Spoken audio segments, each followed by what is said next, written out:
بسم اللہ الرحمن الرحیم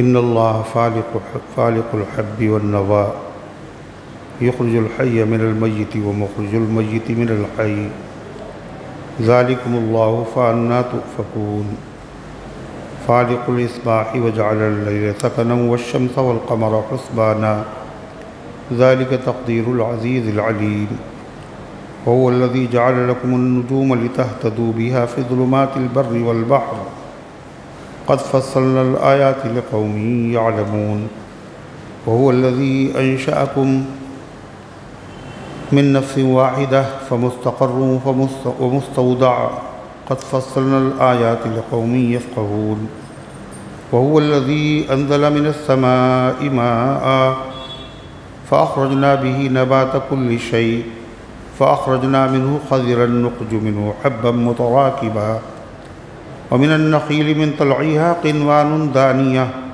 وجنات من أعناب والزيتون والرمان مشتبها وغير متشابه انظروا إلى ثمره إذا أثمر وينعه إن في ذلكم لآيات لقوم يؤمنون وجعلوا لله شركاء الجن وخلقهم وخرقوا له بنين وبنات بغير علم سبحانه وتعالى عما يصفون بديع السماوات والأرض أنى يكون له ولد ولم تكن له صاحبة وخلق كل شيء وهو بكل شيء عليم ذلكم الله ربكم لا إله إلا هو خالق كل شيء فاعبدوه وهو على كل شيء وكيل لا تدركه الأبصار وهو يدرك الأبصار وهو اللطيف الخبير قد جاءكم بصائر من ربكم فمن أبصر فلنفسه ومن عمي فعليها وما أنا عليكم بحفيظ وكذلك نصرف الآيات وليقولوا درست ولنبينه لقوم يعلمون اتبع ما أوحي إليك من ربك لا إله إلا هو وأعرض عن المشركين ولو شاء الله ما أشركوا وما جعلناك عليهم حفيظا وما أنت عليهم بوكيل ولا تسبوا الذين يدعون من دون الله فيسبوا الله عدوا بغير علم كذلك زينا لكل أمة عملهم ثم إلى ربهم مرجعهم فينبئهم بما كانوا يعملون وأقسموا بالله جهد أيمانهم لئن جاءتهم آية ليؤمنن بها قل إنما الآيات عند الله وما يشعركم أنها إذا جاءت لا يؤمنون ونقلب أفئدتهم وأبصارهم كما لم يؤمنوا به أول مرة ونذرهم في طغيانهم يعمهون صدق اللہ العظیم. محترم حضرات، سامعین کرام، حاضرین مسجد، عزیزوں اور بزرگوں، یہ قرآن مقدس کے 7ویں پارے کی سورہ انعام کی پاکیزہ، نورانی، مبارک، بعظمت، مطہر آیتیں ہیں. دعا کیجئے رب العزت والجلال ان مقدس آیات کی روشنی میں صحیح اور سچی بات عرض کرنے کی توفیق نصیب فرمائے اور ہم سب کو عمل کرنے کی توفیق عطا فرمائے. اس سے پہلے کی آیات میں شرک کی مذمت اور توحید کا تذکرہ اور ترغیب اور اس کی تلقین کی گئی. لوگ شرک میں مبتلا کیوں ہیں، اللہ تعالیٰ کے ساتھ غیروں کو شریک کیوں کرتے ہیں؟ اس کی وجہ یہ ہے کہ وہ اللہ تعالیٰ کی عظمت اور اس کی قدرت سے واقف نہیں. اگر ان کو اللہ تعالیٰ کی قدرت کا اندازہ ہو تو ہرگز وہ خدا کی خدائی میں کسی کو شریک نہ کرے. اس لیے اللہ تعالیٰ نے اپنی قدرت کے دلائل اور اپنے انعامات ان آیتوں میں ذکر کیے اور فرمایا کہ تم نے اللہ کو پہچانا نہیں، اللہ کی قدرت کو نہیں پہچانا. حالانکہ تم روزانہ دیکھتے ہو اور مشاہدہ کرتے ہو، اگر سمجھنا چاہو تو تم سمجھ سکتے ہو۔ ان اللہ فالق الحب والنوى، بے شک اللہ تعالیٰ دانے اور گٹھلی کو پھاڑنے والا ہے۔ دانہ جس کو مٹی میں ملا دیا گیا اور گٹھلی جس کو بو دیا گیا، اس کو پھاڑ کر اس سے درخت نکالنا، یہ اللہ کا کام ہے۔ اور یہ ایسی دلیل ہے جو سب کو ہے نہیں معلوم نا، لوگ اس کو دیکھتے نہیں ہیں نا۔ کل انہوں نے بیج بویا تھا، آج اس میں سے پیڑ نکلا، کھیت میں غلہ پیدا ہو رہا ہے، باغوں میں درخت پیدا ہو رہے ہیں۔ کیسے؟ کیا کیا تھا تم نے؟ خالی مٹی میں دانہ ہی تو ڈالا تھا اور بیج ہی تو بویا تھا، مگر اس بیج کو پھاڑ کر اس سے درخت کا نکالنا، سبزے کا نکالنا، اس کے ذریعے سے پھلدار پیڑ پیدا کرنا، یہ کام کس کا ہے؟ کہ یہ تو اللہ ہی کا کام ہے۔ کیوں؟ کسان کیا کرتا ہے؟ زمین کو جوتتا ہے، زمین کو نرم کر دیتا ہے، اس میں سے جھاڑ جھنکھاڑ کو دور کر دیتا ہے، لیکن دانہ جو اس نے اس میں ڈالا ہے، اس دانے کو پھوڑ کر پھاڑ کر اس سے پیڑ کو نکالنا، پودے کو پیدا کرنا، یہ کسی کسان کا کام نہیں ہے۔ اس نے اس دانے سے، گٹھلی سے نکلنے والے پودے کو راستے میں جو اس کے جو رکاوٹیں تھیں، یعنی مٹی کا سخت ہونا یا وہاں پر دوسرے پیڑ پودوں کا ہونا، گھاس ہونا، جس سے وہ نازک پودا دب سکتا تھا، نکلنے میں اس کے دقت ہو سکتی تھی، ان رکاوٹوں کو کسان دور کر دیتا ہے۔ لیکن کسان دانے کو پھاڑ کر غلے کو نہیں اگاتا،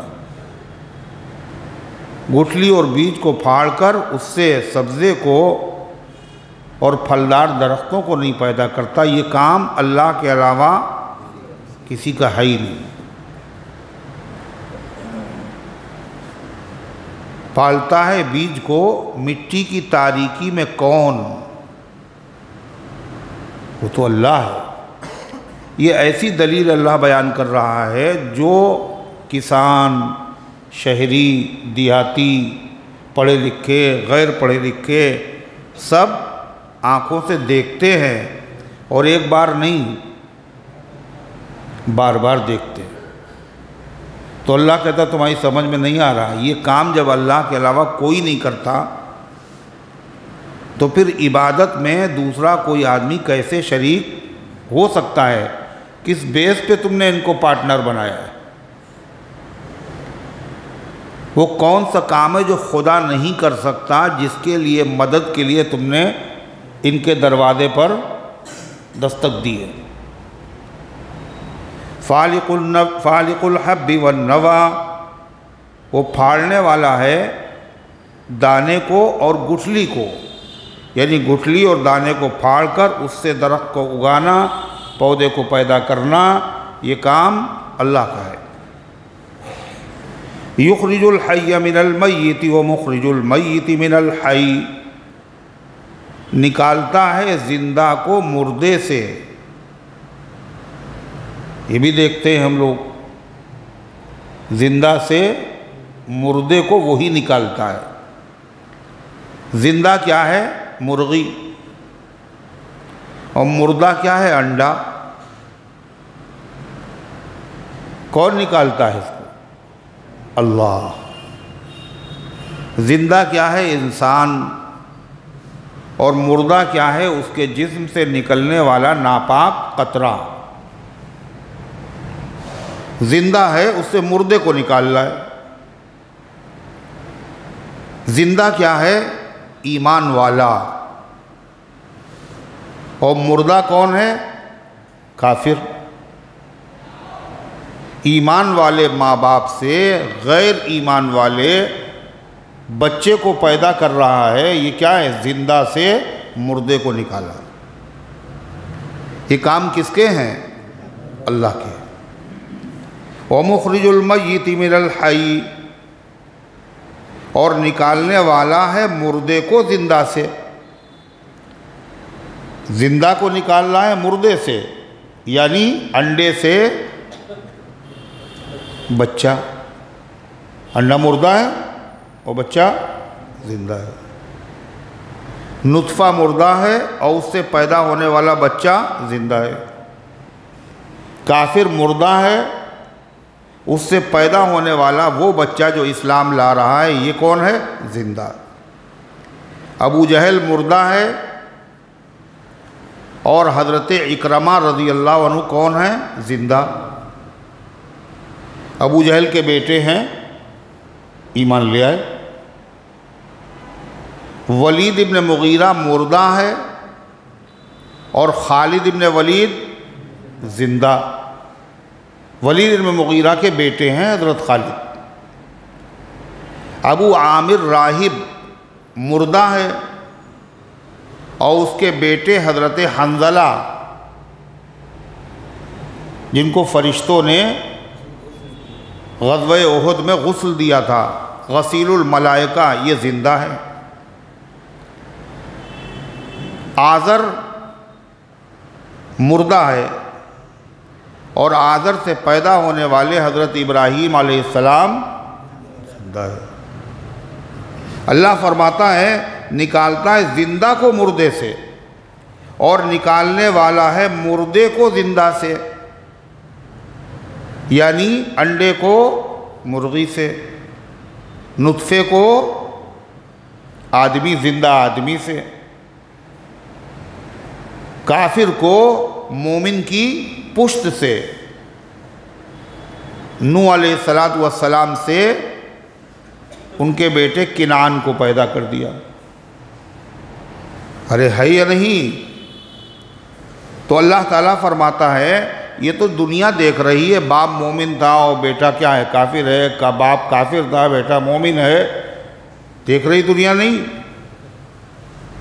مرغیاں پیدا ہو رہی ہیں، کیسے پیدا ہو رہی ہیں؟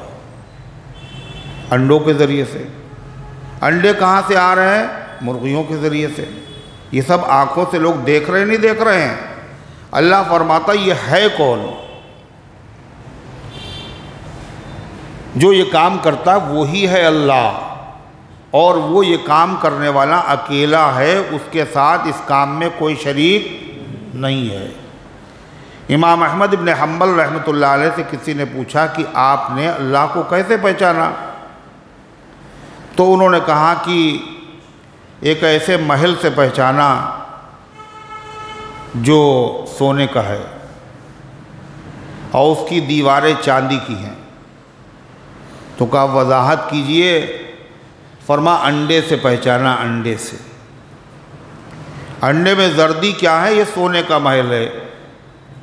سفیدی کیا ہے؟ یہ چاندی کی دیواریں ہیں۔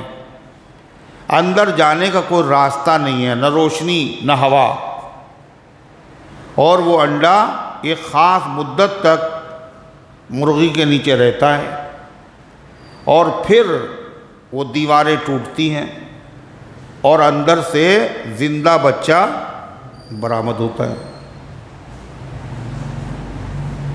وہ اپنی چونچ سے اس انڈے کو توڑ دیتا ہے۔ آپ بتائیے، جہاں کسی کی آنکھ نہیں پہنچ سکتی، جہاں کسی کا ہاتھ نہیں پہنچ سکتا، وہاں ایک چیز کو وجود دینا اور اس کو وہاں سے باہر لانا، یہ کس کا کام ہے؟ چرخ کو کب یہ سلیقہ ہے ستمگاری میں، کوئی معشوق ہے اس پردہ زنگاری میں، اس کے پیچھے ہے کوئی طاقت، جو اس کے پیچھے طاقت ہے اسی کا نام اللہ فرماتا ذالکم اللہ فانا تؤفکون، جس کی یہ صفت بیان کی گئی ہے، جو دانے کو پھاڑ کر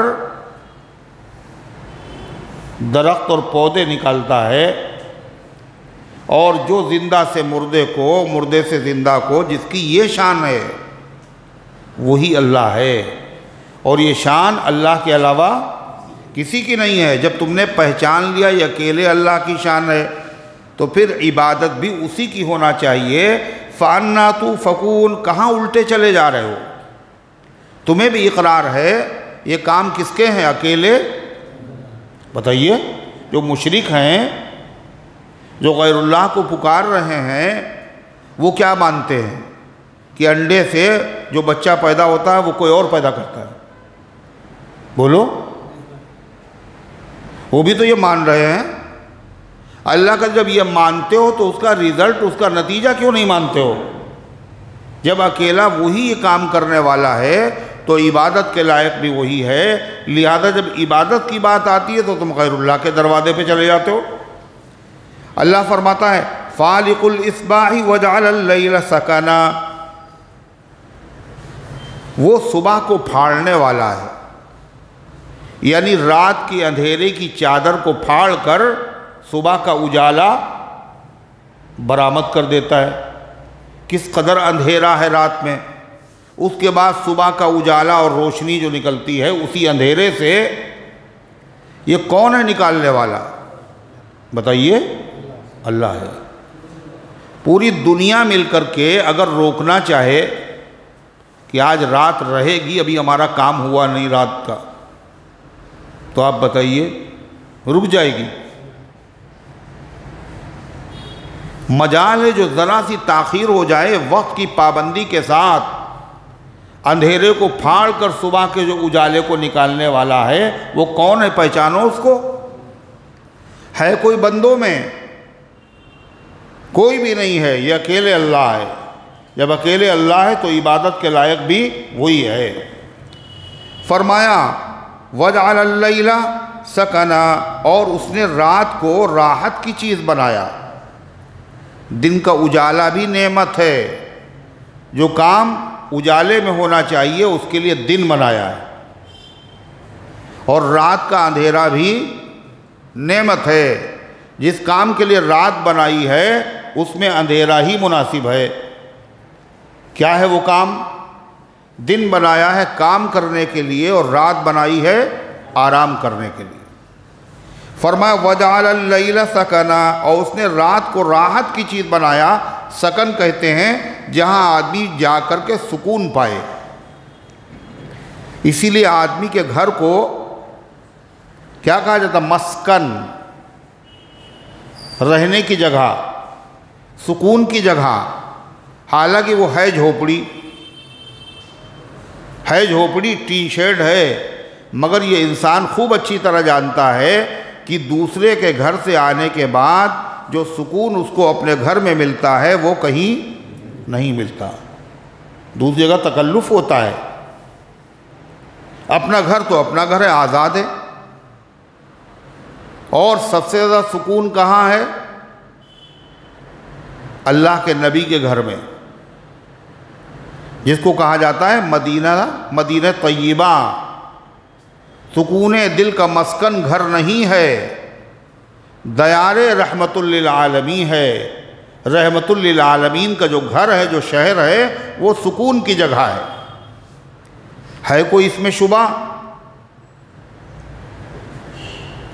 اللہ تعالیٰ نے مدینے کو کیا کہا ہے معلوم؟ گھر میں سکون ملتا ہے نا، اور مدینے کو کیا کہا اللہ تعالیٰ نے؟ دار۔ اور دار کے معنی عربی میں گھر ہے۔ والذین تبوؤوا الدار والایمان، اور وہ لوگ جو ٹھکانہ اختیار کیے ہوئے ہیں گھر میں اور ایمان میں۔ مدینے کا ایک نام دار ہے، ایک نام ایمان ہے۔ تو ظاہر بات ہے جب گھر میں سکون ملتا ہے، اللہ نے اسی کو دار بنایا ہے، تو کیا ہے؟ دار الایمان ہے، دار السلام ہے، دار الامن ہے۔ وہاں سکون نہیں ہوگا تو پھر کہاں ہوگا؟ وہاں حرکت ہے ہی نہیں، زندگی ٹھہری ہوئی ایک سناٹا ہے۔ آہستہ قدم آتے ہیں جبریل امی بھی، دھڑکن دل بے تاب کی بے ادبی ہے۔ پلکوں کا جھپکنا یہاں بے ادبی ہے۔ وہ مدینہ طیبہ، وہ مقدس سرزمین۔ تو اللہ کہتا ہم نے رات کو سکن بنایا، راحت کی چیز بنایا، سکون کی چیز بنایا۔ کیوں؟ رات میں کیا کیا جاتا ہے؟ کیرم کلب میں ہیں؟ رات میں کیا کیا جاتا ہے؟ سویا جاتا ہے۔ اور سونے سے کیا ہوتا ہے؟ دن بھر کا تھکا ہوا آدمی جب سو جاتا ہے تو سونے کے بعد وہ بالکل حشاش بشاش تر و تازہ اور کام کرنے کے لیے چست ہو جاتا ہے، نہیں ہو جاتا؟ ارے ہوتا ہے نہیں ہوتا؟ وَجَعَلْنَا نَوْمَكُمْ سُبَاتًا، اللہ کہتا ہم نے تمہارے لیے نیند کو کاٹنے کی چیز بنایا۔ جیسے چھری سے کوئی چیز کاٹ دی جاتی ہے، ایسے نیند کے ذریعے سے تھکن کیا ہوتی ہے؟ کٹ جاتی ہے۔ اللہ تعالیٰ نے صحابہ کرام کو جنگ کے میدان میں کھڑے کھڑے سلا دیا، بدر میں، احد میں۔ کیوں؟ تاکہ ان کے دل مطمئن ہو جائیں اور جو تھکن ہے وہ دور ہو جائے۔ اسی لیے حضرت عبداللہ ابن مسعود رضی اللہ عنہ نے فرمایا کہ اگر میدان جہاد میں اگر نیند آتی ہے تو یہ رحمان کی طرف سے ہے، ورنہ وہاں کہیں نیند آنا چاہیے جہاں تیر اور تلوار، جہاں گولہ اور بارود گر رہا ہو، وہاں نیند آنا چاہیے رحمان کی طرف سے۔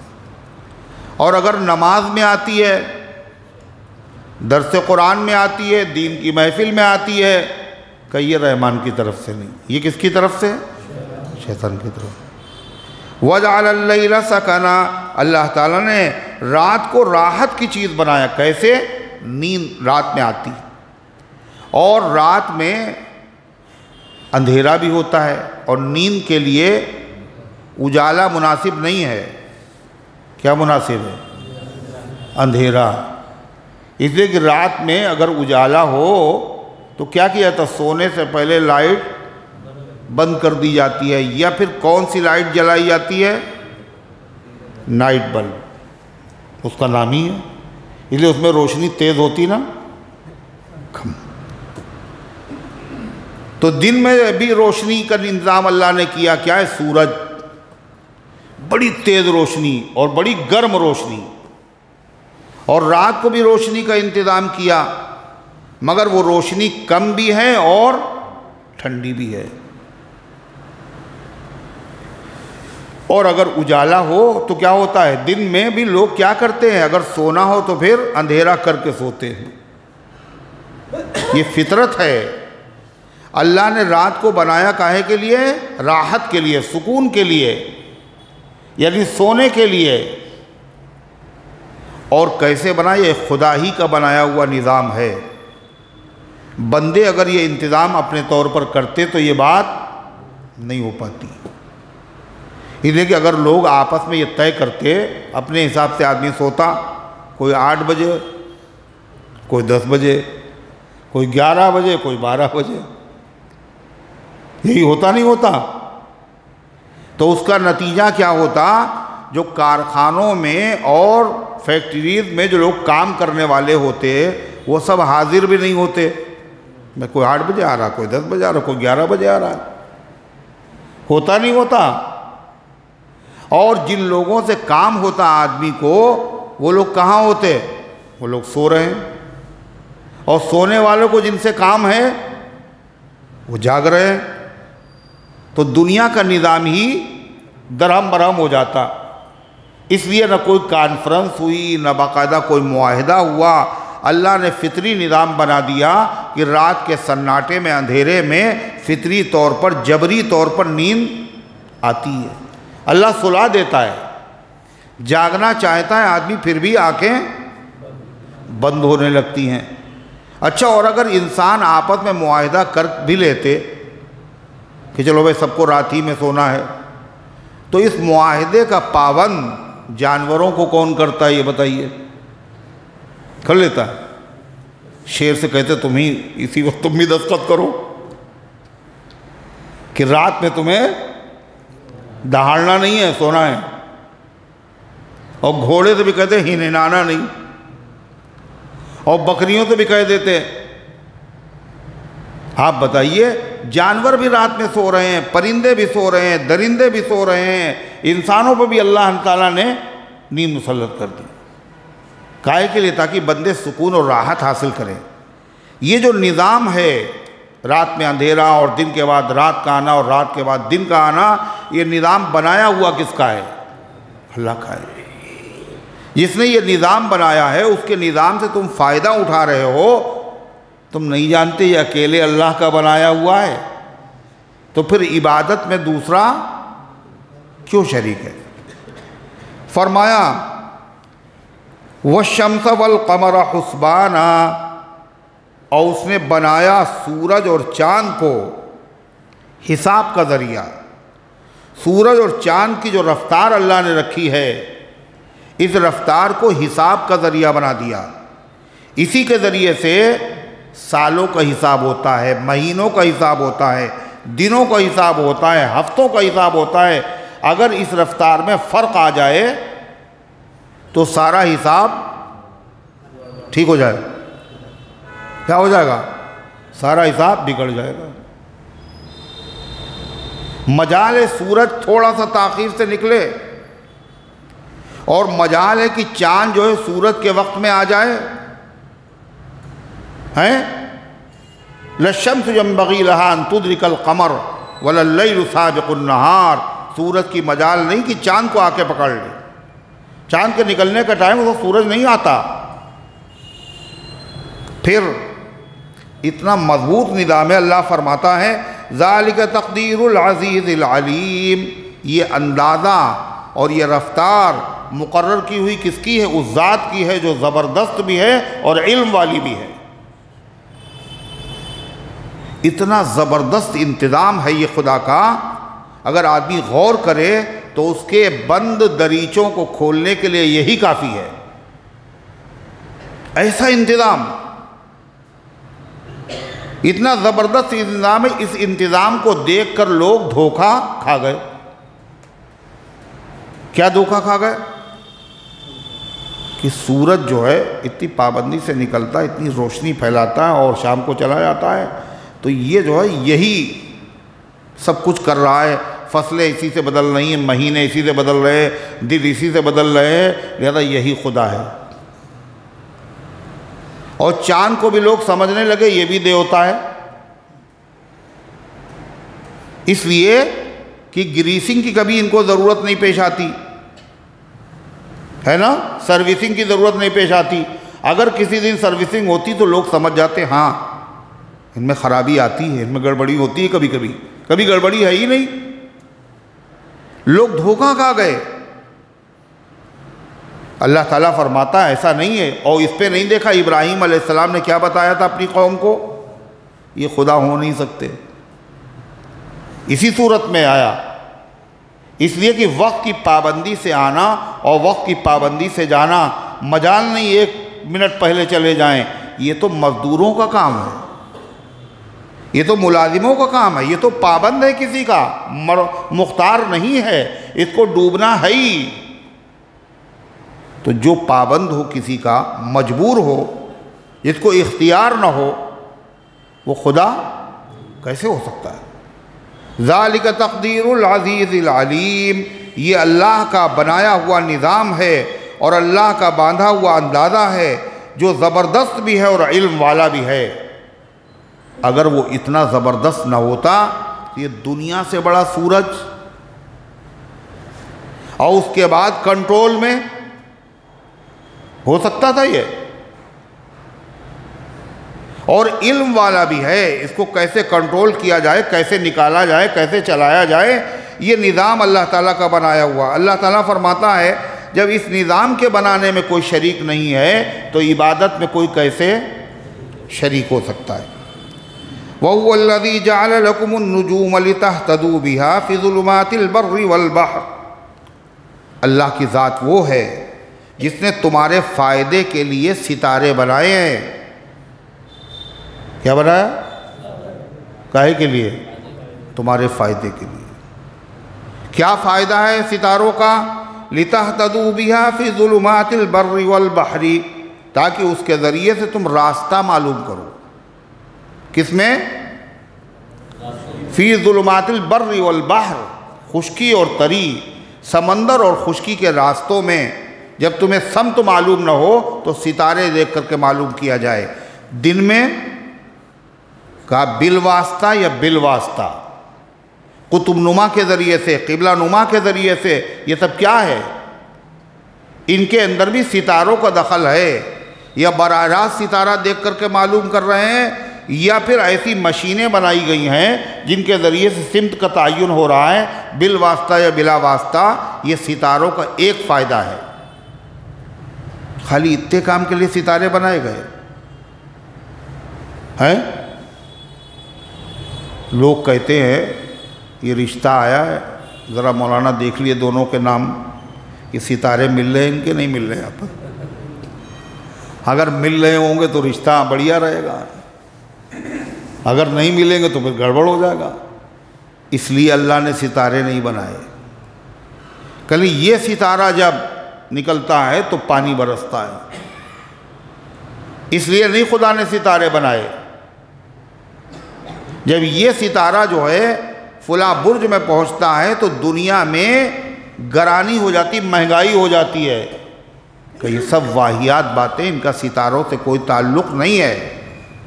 ستارے اللہ نے انسانوں کے فائدے کے لیے پیدا کیے ہیں، اور ستاروں کے فائدے قرآن نے بتایا 3 فائدے ہیں۔ کئی فائدے؟ ایک فائدہ تو یہی ہے، کون سا؟ اس سے راستہ معلوم۔ دوسرا فائدہ وَزَيَّنَّا السَّمَاءَ الدُّنْيَا بِمَصَابِيحَ، ہم نے قریبی آسمان کو سجا دیا ہے چراغوں سے۔ ستارے کیا ہیں؟ آسمانوں کے لیے زینت ہیں، خوبصورتی کا ذریعہ ہیں، ایک جال سا بنا ہوا ہے، نظر آتا ہے۔ 2 فائدے ہوئے۔ تیسرا فائدہ رجوما للشیاطین، اور یہ آسمانی خبروں کو سننے کے لیے جو شیاطین جاتے ہیں ان کے بھگانے کا اور مارنے کا، دھتکارنے کا ذریعہ ہیں۔ اس کے علاوہ جو آدمی سمجھے ستارے سے یہ فائدہ، وہ غلط کہہ رہا ہے۔ اللہ تعالیٰ فرماتا ہے قد فصلنا الآیات لقوم یعلمون، یہ باتیں جو ہم نے بتائی ہیں تم تو دیکھتے ہی ہو، دانے سے درخت پیدا ہوتا ہے، پھر رات کے بعد صبح آتی ہے، صبح کے بعد رات آتی ہے، اور اسی طرح سورج کو دیکھتے ہو، چاند کو دیکھتے ہو، ستاروں کو دیکھتے ہو، یہ تو سب ہے نظام۔ مگر ہم نے تمہیں توجہ دلائی کہ اگر تم چاہو تو اللہ کی توحید اس سے سمجھ سکتے ہو، یہ سارے کام اکیلے اللہ کے ہیں، لہذا عبادت کے لائق وہی ہے جو اتنا بڑا ہے، سورج جو کنٹرول کرے، اتنا بڑا ہے جو آسمانوں کو وجود دے، جو ستاروں سیاروں کو اپنے قبضے میں رکھے، کسی کو گرنے نہ دے، ٹوٹنے نہ دے، کیا اس سے بھی زیادہ کوئی طاقتور ہے؟ ارے ہے کوئی طاقتور اس سے؟ جب نہیں ہے تو وہ کون سا کام ہے جو اس سے نہیں ہوتا؟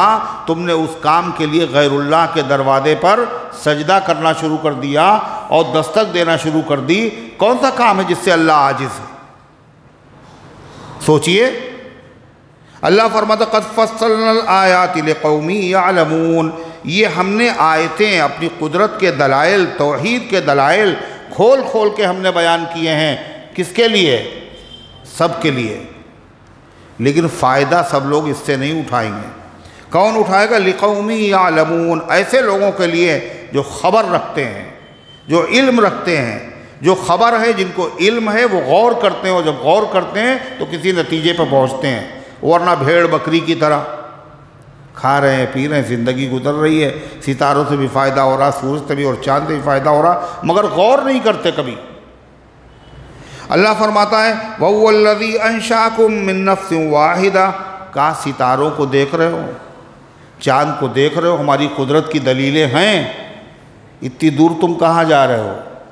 اپنے اندر جھانک کر کے دیکھو، تمہارے اندر بھی میری قدرت کی دلیل مل جائے گی۔ وَهُوَ الَّذِي، اللہ کی ذات وہ ہے، أَنشَأَكُم، جس نے پیدا کیا تم کو۔ کتنے انسان ہیں اس وقت؟ کتنے؟ اچھا اربوں، اور اس سے بھی زیادہ ہیں؟ اچھا کھربوں ہیں، اس سے زیادہ نہیں ہیں؟ ہاں تو پھر اتنے ہیں۔ یہ انسان جو اتنے بکھر گئے دنیا میں، ایک بھی تو انسان نہیں تھا۔ ان تمام انسانوں کو پیدا کیا کس نے؟ اللہ نے۔ اور کس سے پیدا کیا؟ ایک جان سے پیدا کیا۔ اور وہ کون ہے؟ ابونا و ابو البشر حضرت آدم علیہ السلام۔ هو الذی انشاکم من نفس واحدہ، اللہ کی ذات وہ ہے جس نے تمہیں پیدا کیا ایک جان سے۔ فخلق منہا زوجہا، اور پھر انہی سے ان کی بیوی حضرت حوا کو پیدا کیا۔ پھر وَبَثَّ مِنْهُمَا رِجَالًا كَثِيرًا وَنِسَاءً، پھر ان دو کے ذریعے سے اللہ نے بہت سے مردوں اور عورتوں کو ساری دنیا کے اندر پھیلا دیا۔ یہ کام ہے کس کا؟ اللہ کا ہے۔ اور پھر آدم کو جب بنایا تو کیسے بنایا؟ کاہے سے بنایا؟ مٹی سے۔ اور مٹی بھی کہاں کی؟ لکھنؤ کی۔ کہاں کی مٹی؟ ساری دنیا، ساری کائنات کی مٹی، اور پوری دنیا کی مٹی ایک طرح کی ہے بھی نہیں۔ کہیں سرخ ہے، کہیں سفید ہے، کہیں سیاہ ہے، کہیں سخت ہے، کہیں نرم ہے۔ ان تمام دنیا کی مٹی لے کر کے اللہ نے اس سے آدم کو پیدا کیا، لہذا سارے نمونے اس مٹی کے اثرات آدم کی اولاد میں نظر آتے ہیں۔ رنگ کے اعتبار سے، مزاج کے اعتبار سے، طبیعت کے اعتبار سے یہ اللہ کی کاریگری ہے یا نہیں؟ پھر فرمایا ان کو تو پیدا کیا مٹی سے، اور بغیر مرد اور بولو عورت کے پیدا کیا۔ اور کیا بتایا؟ ہم اگر چاہیں تو بغیر مرد اور عورت کے پیدا کر سکتے۔ دیکھو آدم کو ہم نے بغیر مرد اور عورت کے پیدا کیا، اور پھر حضرت حوا کو آدم سے پیدا کر کے کیا بتایا؟ ہم اگر چاہیں تو عورت کو صرف مرد سے پیدا کر سکتے۔ اور پھر اللہ تعالیٰ نے حضرت عیسیٰ علیہ السلام کو پیدا کر دیا، حضرت مریم سے کیا بتایا؟ اگر ہم چاہیں تو بغیر مرد کے صرف عورت کے بھی پیدا کر سکتے۔ اور عام انسانوں کو اللہ نے جو پیدا کیا تو کیسے پیدا کیا؟ من نطفۃ امشاج نبتلیہ، دو رنگی بوند سے، دو رنگی بوند سے، دو ناپاک قطرے ہیں، اور ان کے کلر بھی الگ الگ ہیں۔ ایک سفید ہے اور ایک زرد ہے۔ ایک خاتون آئیں نبی کریم صلی اللہ علیہ وسلم کی خدمت میں، اور انہوں نے مسئلہ پوچھا کہ اے اللہ کے رسول صلی اللہ علیہ وسلم، اگر عورت کو احتلام ہو جائے، یعنی خواب کی حالت میں، سونے کی حالت میں وہ ناپاک ہو جائے، اس کو احتلام کہتے ہیں، بدخوابی، تو کیا مسئلہ ہے؟ تو حضرت ام سلمہ رضی اللہ تعالیٰ عنہ ام المومنین بھی وہاں موجود تھی، تو انہوں نے اپنا چہرہ چھپا لیا شرم کی وجہ سے کہ اللہ کے نبی سے ایسی بات کیسے پوچھے۔ اے اللہ کے رسول، کیا عورت کو بھی احتلام ہوتا ہے؟ آپ نے فرمایا کہ ہاں، اگر ایسا نہیں ہے تو بچہ پھر عورت کے مشابہ کیسے ہوتا ہے؟ بچہ کبھی ماں کے مشابہ ہوتا ہے اور کبھی باپ کے مشابہ ہوتا ہے۔ اگر اس کی پیدائش میں دونوں کے جسم کا مادہ شامل نہیں ہے تو پھر بچہ ماں کے مشابہ کیوں ہوتا ہے؟ یہ جو مشابہت ہے اس کا تعلق اسی قطرے کا ہے، اور اسی کے ساتھ ساتھ یہ بھی لکھا ہے کہ جو مضبوط ہڈیاں ہیں جسم کے مضبوط اعضاء، یہ اس مادے سے تعلق رکھتے ہیں جو مرد کے جسم سے نکلا، اور جو باریک اور نازک چیزیں انسان کے جسم کی ہیں ان کی تخلیق ہوتی کس سے؟ اس مادے سے جو عورت کے جسم سے نکلا۔ اس کو قرآن نے کہا دو رنگی بوند، یعنی من نطفۃ امشاج۔ تو تمام دنیا کے انسان اس سے پیدا ہو رہے، ناپاک قطرے سے۔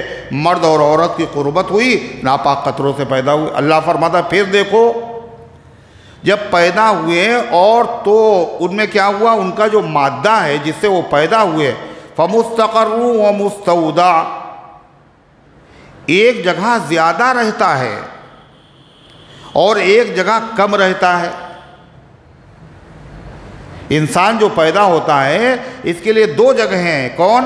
ایک رہنے کی جگہ اور ایک امانت رکھے جانے کی جگہ۔ کوئی چیز جب امانت رکھی جاتی ہے تو ہمیشہ کے لیے نہیں، بھئی امانت رکھی ہے تو پھر لی جائے گی۔ ایک ہے مستقر، مستقر کے معنی جہاں دیر تک ٹھہرے، اور مستودع کہتے ہیں جہاں امانت کے طور پر رکھا جائے۔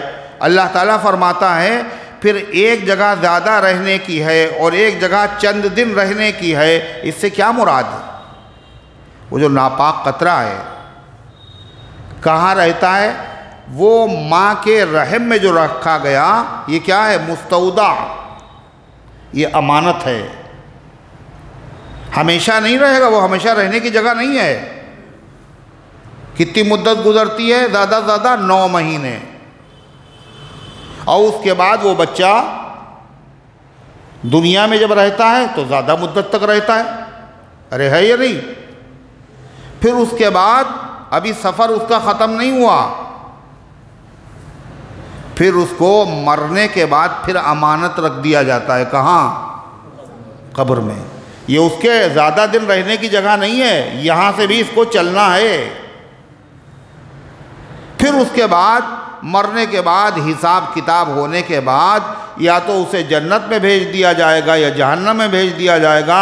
جہنم ہے ہمیشہ رہنے کی جگہ غیر ایمان والے کے لیے، اور جنت ہے ہمیشہ رہنے کی جگہ ایمان والے کے لیے۔ اللہ تعالیٰ فرماتا دنیا میں جب انسان پیدا ہوتا ہے شروع سے لے کے آخر تک ایک حالت میں نہیں رہتا۔ لَتَرْكَبُنَّ طَبَقًا عَنْ طَبَقٍ، تمہیں چڑھنا ہے درجہ بدرجہ۔ پہلے ماں کے پیٹ میں، پھر دنیا سے مناسبت ہوتی رہی ماں کے پیٹ میں، پھر دنیا میں آ گئے، پھر دنیا کے بعد پھر قبر کے پیٹ میں، اب آخرت سے مناسبت ہو رہی ہے اور پھر آخرت میں پہنچ گئے۔ یہ سب کے ساتھ نظام ہے یا نہیں ہے؟ قد فصلنا، کوئی آدمی سوچے ہم جلدی زیادہ دن نہیں رہیں گے، ہم جہاں امانت رکھی گئی ہے زیادہ دن ہم یہاں سے نکلیں گے جلدی سے؟ نکل سکتا ہے کوئی؟ ہے؟ جتنے دن اللہ ٹھہرائے اتنے دن ٹھہرے گا، اور جب اللہ پیدا کرنا چاہے تو پیدا ہوگا۔ یہ سب نظام الہی ہے، اللہ کی قدرت کے نمونے ہیں، اور ان مرحلوں سے ہر آدمی گزرا ہے، اور ابھی اس کا سفر ختم نہیں ہوا۔ ماں کے پیٹ سے آئے، دنیا میں ہے، ابھی سفر کیا ہے؟ ابھی سفر، پھر مر گئے تو کیا ہوا؟ کا سفر ختم تھوڑی نہ ہوا۔ یہ کیا ہے؟ بریک جرنی، سفر تھوڑا سا روکا گیا ہے، اس کے بعد پھر سفر ہوگا۔ موت کیا ہے؟ زندگی کا وقفہ ہے، وقفہ کہتے ہیں ٹھہراؤ، رک جانا تھوڑی دیر، جیسے سفر میں مسافر تھوڑی دیر آرام کرنے کے لیے رک جاتا ہے۔ موت کیا ہے؟ زندگی کا وقفہ ہے، یعنی آگے بڑھیں گے دم لے کر، یعنی تھوڑی دیر سستا لیں پھر آگے چلنا ہے۔ ابھی یہ اپنی منزل پہ نہیں پہنچا، اس کی آخری منزل کیا ہے؟ آخرت ہے۔ دار القرار اسے کہا گیا، جنت کو دار القرار، ٹھہرنے کی جگہ، مستقر ٹھہرنے کی جگہ، حقیقی دار القرار ٹھہرنے کی جگہ کیا ہے؟ جنت ہے۔ اعدت للمتقین۔ اللہ فرماتا قد فصلنا الآیات لقوم یفقہون، یہ آیتیں ہم کھول کر کیوں بیان کر رہے ہیں؟ ایسے لوگوں کے لیے جو سمجھ رکھتے ہیں۔ سمجھنے کی کوشش کرتے ہیں، اور ان کی جب سمجھ میں آ جاتا ہے تو پھر وہ اللہ کے علاوہ کسی کو ماننے کے لیے تیار نہیں ہوتے۔ وَهُوَ الَّذِي أَنزَلَ مِنَ السَّمَاءِ مَاءً، دلائل کے انبار ہیں قرآن میں، اور دلائل بھی کون سے؟ جو سب کی سمجھ میں نہ آئیں، سب کی سمجھ میں آ جائے۔ کیا دلیل بیان کی؟ اب پہلے آسمان، اور اس کے بعد جو ہے زمین اور سورج اور چاند اور خود انسان کی تخلیق، اب کیا بیان کیا؟ وَهُوَ الَّذِي أَنزَلَ مِنَ السَّمَاءِ مَاءً، اللہ کی ذات وہ ہے جس نے برسایا آسمان کی طرف سے پانی۔ یہ حضرت تھانوی کا ترجمہ ہے، آسمان سے پانی نہیں کہا، آسمان کی طرف سے۔ آسمان کی طرف سے مطلب یعنی نیچے سے۔ آسمان کہاں ہے؟ اوپر سے پانی برسا، آسمان سے نہیں برسا، آسمان کی طرف سے برسا، اور برسا کہاں سے؟ بادلوں سے برسا۔ جو ایک اعتراض ہو سکتا تھا سائنسی اعتبار سے، وہ اعتراض ختم ہو گیا کہ اللہ قرآن میں ہر جگہ کہتا ہے آسمان سے پانی برسا ہے، آسمان سے پانی برستا ہی نہیں۔ کہاں سے برستا ہے؟ بادل سے۔ اور یہاں قرآن میں سما کا لفظ ہے، اور سما کے معنی آسمان کے۔ تو ایک مطلب تو میں نے اس سے پہلے بتایا تھا، یاد ہے؟ کسی کو یاد ہے؟ جی بتائیے نا، آپ ہنس رہے ہیں تو بتائیے تو پھر۔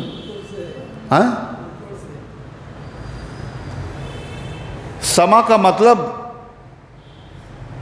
کل ما علاک، ہر وہ چیز جو تمہارے اوپر ہو وہ سما ہے۔ چھت ہے، اس کو بھی آسمان کا سما کہہ دیا جائے گا عربی میں، اور اوپر جو فضائیں ہیں یہ بھی سما ہے، خلا ہے یہ بھی سما ہے۔ تو اور بادل کہاں ہیں؟ نیچے ہیں اوپر، وہیں سے پانی برسا۔ حضرت تھانوی رحمۃ اللہ علیہ نے کیا کہا؟ آسمان کی طرف سے۔ اس میں سما کا لفظ بھی آ گیا، سما کے معنی آسمانی ہی رہا ترجمہ، لیکن آسمان سے نہیں بلکہ آسمان کی طرف سے پانی برسا۔ فَأَخْرَجْنَا بِهِ نَبَاتَ كُلِّ شَيْءٍ، پھر ہم نے اس کے ذریعے سے نکالی ہر قسم کی سبزیاں۔ پانی ایک ہے اور سبزیاں، پیڑ پودے نباتات، اور پھر پھول دیکھیے آپ کتنے کلر کے ہیں، اور سبزیاں کتنے کلر کی ہیں، اور درخت کتنے کلر کے ہیں۔ یہ سب کاہے سے پیدا کیے؟ بولو، ایک پانی سے۔ یسقیٰ من ماء واحد، ان سب کو پلایا جاتا ہے ایک ہی پانی۔ ایک پانی سے اتنی طرح کی چیزیں پیدا کر دینا، یہ اللہ کی قدرت کی بہت بڑی دلیل ہے۔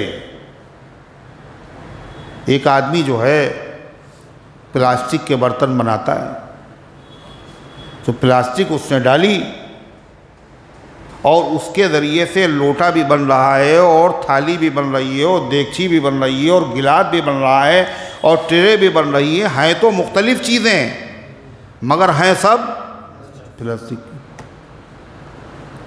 ہے نا۔ اور لوہے سے اگر بن رہا ہے تو ہر چیز لوہے کی، اور تانبا ہے تو ہر چیز تانبے کی ہے۔ مگر ایک چیز سے اتنی حقیقتیں بدل دینا اور اتنی چیزیں پیدا کر دینا، یہ کس کا کام ہے؟ اکیلے اللہ کا کام ہے۔ فرمایا فَأَخْرَجْنَا مِنْهُ خَضِرًا نُخْرِجُ مِنْهُ حَبًّا مُتَرَاكِبًا، پھر ہم نے اس سے نکالی ہری شاخ۔ کائے سے؟ دانے سے، گٹھلی سے۔ اور گٹھلی اور دانہ کیسا تھا؟ سوکھا، خشک۔ اور پانی برسایا تو اس کے اندر سے جو چیز ہم نے نکالی وہ کیسی ہے؟ ہری۔ یہ کلر کیسے بدل گیا؟ وہ خشک ہے، یہ تر کیسے؟ دونوں ایک دوسرے کی ضد ہیں، اور ضد کو ضد سے نکال دینا، آگ سے پانی پیدا کر دینا اور پانی سے آگ پیدا کر دینا، یہ کس کا کام ہے؟ اللہ کا کام ہے۔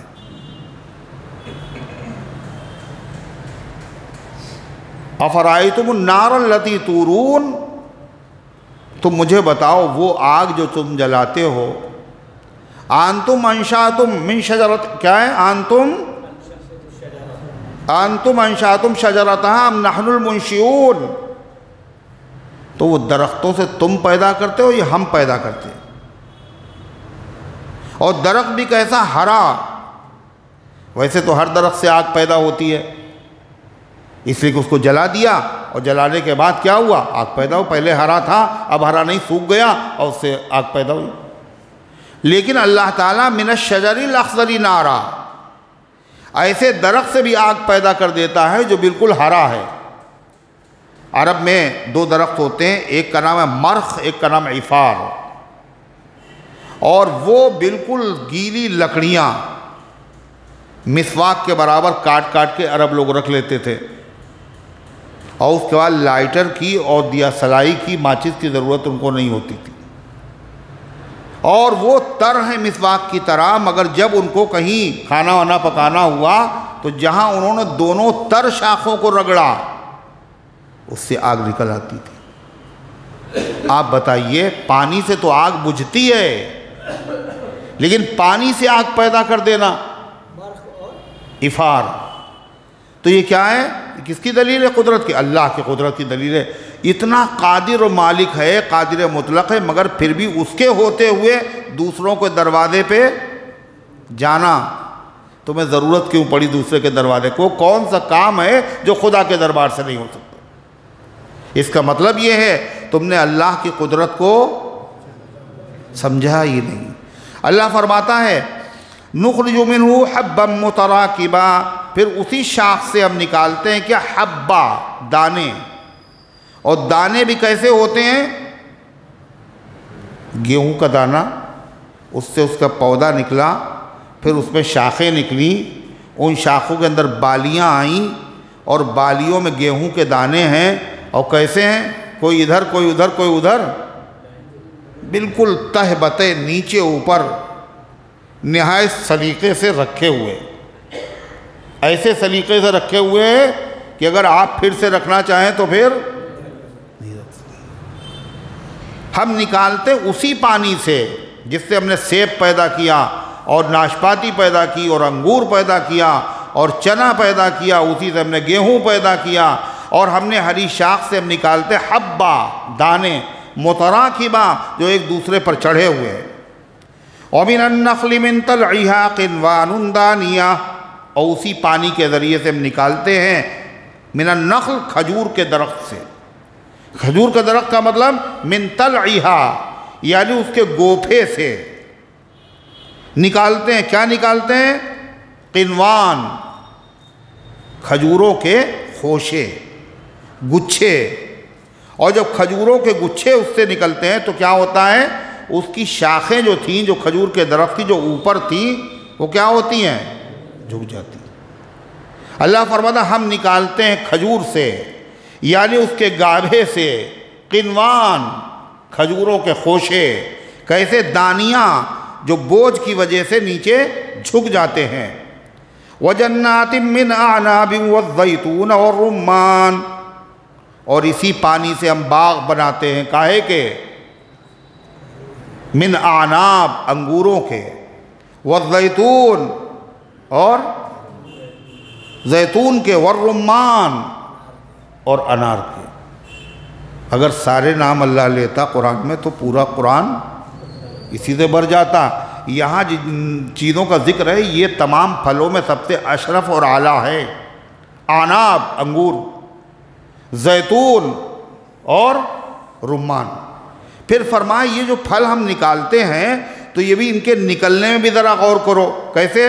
مشتبہا وغیر متشابہ، یہ آپس میں ملتے جلتے ہوتے ہیں، شکل میں، صورت میں ایک جیسے ہوتے ہے نا، لیکن ان کا مزہ، ان کی خوشبو، ان کا رنگ، ان کا ذائقہ کیسا ہوتا ہے؟ بالکل الگ الگ ہوتا ہے۔ مشتبہا وغیر متشابہ، جو ایک دوسرے سے ملتے جلتے بھی ہوتے ہیں اور کبھی ملتے جلتے نہیں بھی ہوتے ہیں۔ کہ اور خدا کی قدرت دیکھو، انظروا الی ثمرہ اذا اثمر، دیکھو ان کے پھلوں کو جب پھل آتا ہے، جب پھل آتا ہے کچا تو کیسا ہوتا ہے؟ بدمزہ، بکٹا، ناکارہ۔ پھر کیا ہوا؟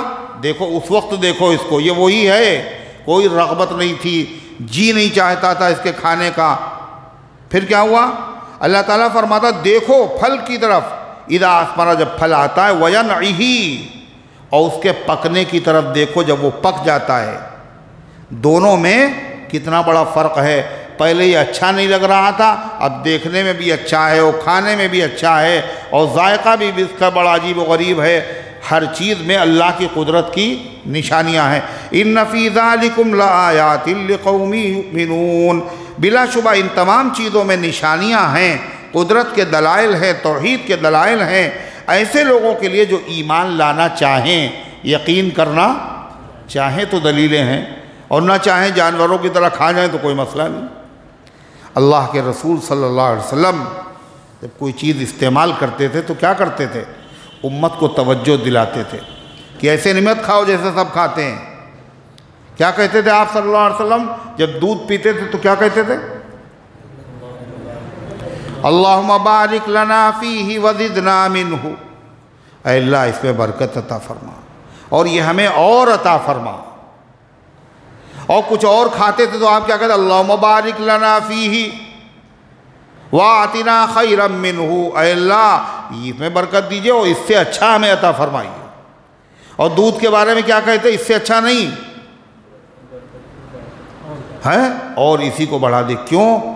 دودھ عجیب و غریب چیز ہے، اللہ کی نعمت، یہ پیاس بھی بجھاتا ہے اور یہ غذا کا بھی کام کرتا ہے اور یہ طاقت بھی پہنچاتا ہے۔ اللہ نے کتنی صفات اس کے اندر رکھی ہیں۔ پھر آپ نے پانی لیا اور ہم لوگ پی پی کے کتنے پی ڈالا ہوگا پانی، اور کبھی نہیں سوچا یہ کتنا قیمتی ہے۔ آپ نے اس کو پیا اور پینے سے پہلے کیا کہا؟ الحمدللہ الذی جعلہ عذبا فراتا، تمام تعریفیں اس اللہ کے لیے ہے جس نے اس کو شیریں اور میٹھا اور خوشگوار بنا دیا۔ وَلَمْ يَجْعَلْهُ أُجَاجًا بِذُنُوبِنَا، اور ہمارے گناہوں کی وجہ سے اس کو کھاری اور بدمزہ نہیں بنایا۔ اور یہاں کوئی مسئلہ نہیں، خوب پیتے ہیں اور اس کے بعد پھینکتے بھی ہیں، بلا ضرورت اسراف بھی کر رہے ہیں۔ تو اللہ تعالیٰ فرماتا ہے اس میں نشانیاں ہیں ایمان لانے کو۔ وَجَعَلُوا لِلَّهِ شُرَكَاءَ الْجِنَّ وَخَلَقَهُمْ وَخَرَقُوا لَهُ بَنِينَ وَبَنَاتٍ بِغَيْرِ علم، اللہ کہتا ہے کہاں وہ خدا جس کے تم نے ابھی صفات سنی، کام سنے، آسمان بنایا، زمین بنایا، سورج چمکایا، ستارے بکھیر دیے اس نے، اور پانی برسایا، اس نے یہ پیدا کیا اور پھل پیدا کیے۔ کہاں خدا؟ وہ خدا اکیلا یہ سب کام کرنے والا۔ پھر بھی ظالموں نے خدا کے پارٹنر بنا دیے۔ کیا کہا اللہ تعالیٰ نے؟ وَجَعَلُوا لِلَّهِ شُرَكَاءَ الْجِنَّ، اور انہوں نے خدا کے شریک بنا دیا جنوں کو، کہ جن بابا ہمارا یہ کام کر دیجئے۔ اور کتنے مسلمان ہیں جن کے گھروں میں طاق ہے اور ہر جمعرات کو وہاں ایک ہار ڈالنا لازمی ہے، اور بعض جگہ تو مٹھائی کا ڈبہ بھی رکھا جاتا ہے، پوری آؤ بھگت۔ اور کیوں کیا جاتا ہے یہ؟ اگر نہ کیا کسی دن پورے گھر کی خیریت نہیں، مار ڈالیں گے۔ موت زندگی انہی کے قبضے میں ہے، خوش آمد میں لگے ہوئے ہیں۔ جن، اس کے علاوہ دنیا میں جہاں جہاں غیر اللہ کی پوجا ہو رہی ہے وہ حقیقت میں جنوں کی ہے۔ جن کا مطلب شیطان۔ ان کاموں پر لگانے والا ہے کون؟ شیطان۔ اللہ فرماتا کہاں خدا کی قدرت دیکھو، اس کی عظمت دیکھو، اور کہاں اس کے ساتھ محتاج مخلوق کو اس کے برابر بٹھا دیا۔ اللہ فرماتا عقل سے کام نے سوچا بھی نہیں۔ کیا؟ وَخَلَقَهُمْ، جس کو تم نے خدا کے ساتھ شریک کیا، یہ ہے کون؟ کون ہے یہ؟ اللہ نے اس کو پیدا کیا۔ اللہ نے اس کو، ارے کوئی بھی ہو، نبی ہو، ولی ہو، قطب ہو، ابدال ہو، تم کسی کو بھی خدا کے ساتھ اگر شریک کرو گے وہ ہے کون؟ سوچو کون ہے وہ؟ خلقہم، اللہ نے اسے پیدا کیا، وہ پیدا کیا ہوا ہے۔ اور معبود وہ ہوتا ہے جو پیدا کرنے بولو والا ہوتا ہے، اس کو نہیں پیدا کیا جاتا۔ اللہ کے علاوہ کوئی ہے جس کو پیدا نہ کیا گیا ہو؟ اور جب سب پیدا کیے ہوئے ہیں تو یہ خالق کے برابر کیسے ہو سکتے ہیں؟ اللہ فرماتا خلقہم، اللہ نے ان کو پیدا کیا، وَخَرَقُوا لَهُ بَنِينَ وَبَنَاتٍ بِغَيْرِ عِلْمٍ، اور تجویز کر لیا اللہ تعالیٰ کے لیے بیٹے اور بیٹیاں۔ یہودیوں نے کیا کہا؟ حضرت عزیر اللہ کے بیٹے ہیں، اور عیسائیوں نے کیا کہا؟ حضرت عیسیٰ علیہ السلام اللہ کے بیٹے ہیں۔ اور مکے کے مشرکین نے کیا کہا؟ فرشتے اللہ کی بیٹیاں ہیں۔ اللہ کہتا کسی کو بیٹا بنائیں بیٹیاں بنائیں، یہ سب جاہل ہے، لا علم ہیں۔ اللہ کی ذات ان تمام چیزوں سے پاک ہے۔ فرمایا بغیر علم، بغیر کسی علم کے، بغیر کسی دلیل کے، سبحانہ، اللہ کی ذات پاک ہے، اس کو بیٹے اور بیٹیوں کی ضرورت نہیں ہے۔ کائے کے لیے بیٹے بیٹی ہوتے ہیں؟ اولاد کی تمنا لوگ کیا کائے کے لیے کرتے ہیں؟ کہتے ہیں یہ بڑھاپے کی لاٹھی ہیں، اور کیا کہتے ہیں ان سے ہمارا نام چلے گا، ہے نا؟ یہی دو وجہ بتائی جاتی ہیں۔ حالانکہ اگر بچے سے آپ پوچھیں کہ آپ کے ابا کا نام کیا ہے، کہ یہ ہے۔ دادا کا نام کیا ہے، کہ یہ ہے۔ اچھا پردادا کا نام کیا ہے، یہ تو معلوم نہیں۔ زیادہ تر پردادا کا نام ہی نہیں معلوم ہوتا، اور کاہے کے لیے؟ یہ سب اولاد کی تمنا ہے نام چلے۔ نام کہاں تک چلا؟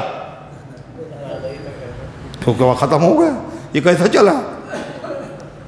اور پھر اللہ کو نام چلانے کی ضرورت ہے۔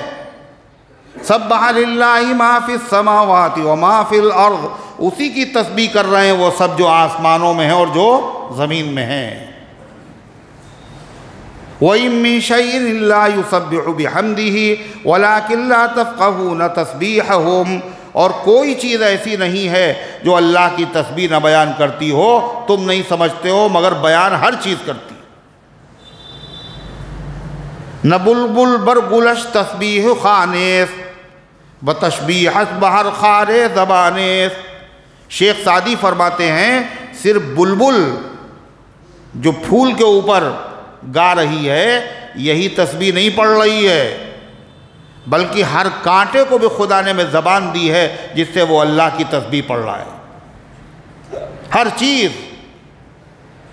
اور یہی نہیں بلکہ یہ بھی کہا گیا، کہنے والوں نے کہا ہر چیز تسبیح بیان کرتی ہے، درخت اور پتے، اور وضو کر کے تسبیح بیان کرتے،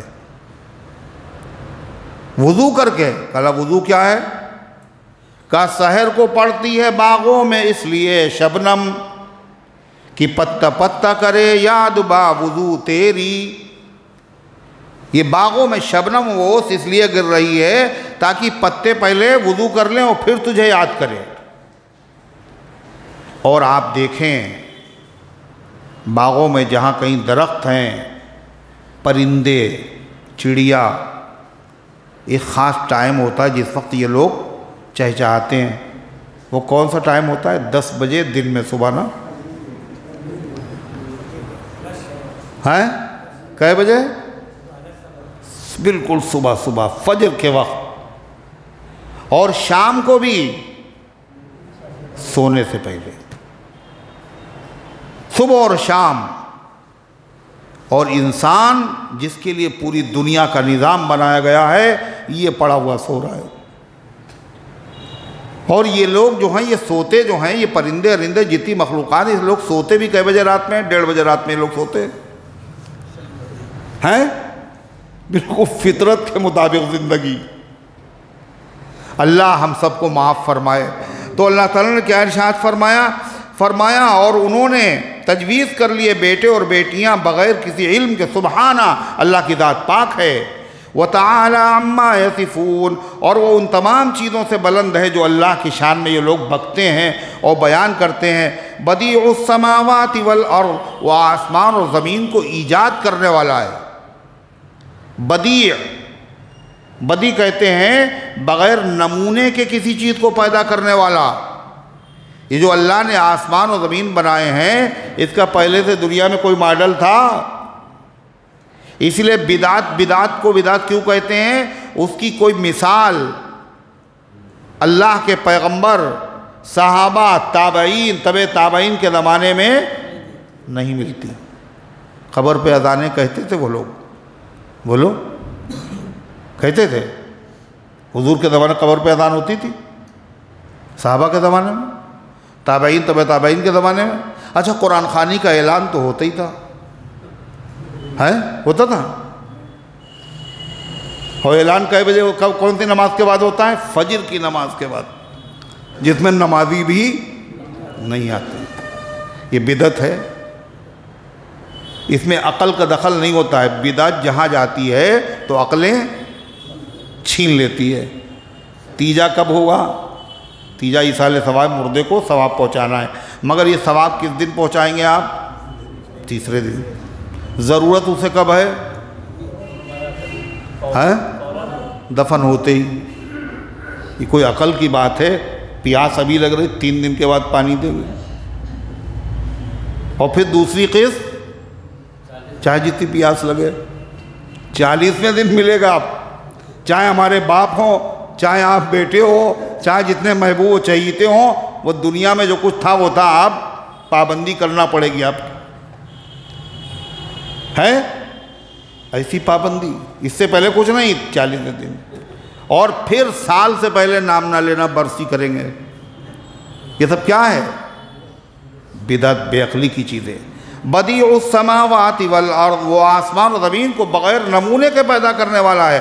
انا یکون لہ ولد، تو جو بغیر آسمان کو، زمین کو بغیر نمونے کے بنا دے، اس کو اولاد کی ضرورت ہے نا؟ کچھ کام عام کرنے کے لیے، ہاتھ بٹانے کے لیے اولاد کی ضرورت ہے اسے؟ ارے ہے، اس کو کیا ضرورت ہے؟ نام چلانے کی ضرورت ہے؟ اللہ فرماتا ہے، اور دوسری چیز ہے کہ اولاد ہوتی کیسے ہے عام طور پر؟ کل دعا کر دیجئے، کیا دعا کر دے؟ کل اولاد ہو جائے۔ نکاح کیا ہے؟ کل وہ تو ابھی نہیں کیا، وہ تو ابھی نہیں کیا، تو لوگ کیا کہیں گے؟ دعا کروا رہے ہو یا مذاق کر رہے ہو؟ سنجیدہ ہی نہیں ہو۔